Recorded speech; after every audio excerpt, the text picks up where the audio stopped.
জি মহারাজ, বলেন আমাদের তিনজনকে কেন ডাকছে? আমার মেয়েকে বিয়ে দেবো। আমি করবো। আমি তোর থেকে শুনবো না, আমি করবো। হেই, তোরা চুপ কর।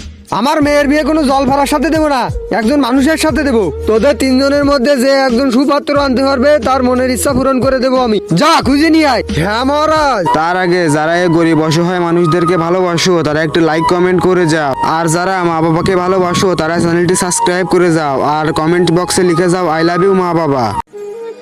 এই তিনজনের ভিতর সব থেকে ভালো কে? মহারাজ এইটি।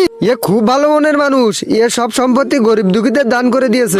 আরে সব সম্পত্তি দান করে দিয়েছে, তাহলে আমার মেয়েকে কোথায় রাখবে? যা তুই একে নিয়ে সর। তাহলে চল। এদের ভিতরে কে ভালো মানুষ আছে?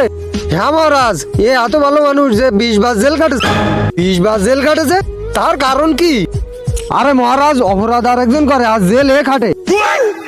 ও কত সুন্দর সুপুত্র তুমি আনছো, এ তো আমার মেয়েকে দিয়েও জেল কাটাবে। হ্যাঁ মহারাজ, হ্যাঁ মহারাজ। হেই, ধরেন তো।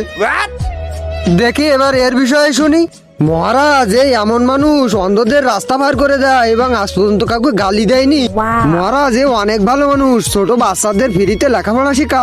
এত ভালো মানুষ, যা মা একে বিয়ে করে নে। ঠিক আছে বাবা। মহারাজ, আপনি বলেছিলেন না একজন ভালো মানুষ খুঁজে আনতে পারলে তার মনের আশা পূরণ করব। এবার আমার মনের আশা পূরণ করুন। আরে বল তোর কি চাই? মহারাজ, এই ছেলেকে এবার মেরে ফেলুন আর আপনার মেয়েকে আমার সাথে বিয়ে দিয়ে দিন। আরে এটা আবার হয় নাকি? না, আমার এইটাই চাই, না হলে সবার সামনে আপনার বেইজ্জতি করব। চলো বেবি।